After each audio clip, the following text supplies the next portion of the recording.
गजा में भूख मौत बन गई। गुज़िश्ता 24 घंटों के दौरान एक बच्चे समेत 11 फलस्तीनी भूख के बायस शहीद हो गए, जिसके बाद कहत से जाँ बहक होने वालों की तादाद 251 हो चुकी है। ये सिर्फ आदाद नहीं बल्कि एक कर्बनाक दास्तान है। गैर मुल्की रिपोर्ट्स के मुताबिक 18 मार्च से जारी इसराइली मुहासरे और बमबारी ने गजा को मुकम्मल तौर पर मफलूज कर दिया है। सिर्फ इस अरसे में 10,362 फलस्तीनी शहीद हो चुके हैं, जबकि जख्मियों की तादाद 43,000 से तजावुज कर गई है। मजमुई तौर पर इसराइली जारिहत में शहादतों की तादाद 61,897 और जख्मियों की तादाद 1,55,660 हो चुकी है। सिर्फ फौजी कार्रवाइयाँ नहीं, यहूदी आबादकार भी जुल्म ढा रहे हैं। शुमाली वादी अर्दन में मसला आबादकारों ने फलस्तीनी खैमे लूट लिए, जिसे इनके पास न जमीन है न छत है। अब खैमे भी छीन लिए गए हैं।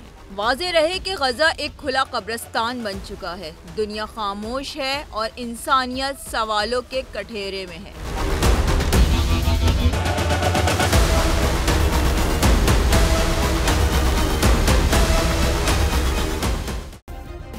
सब्सक्राइब करें और बेल दबाएं ताकि कोई खबर रह न जाए।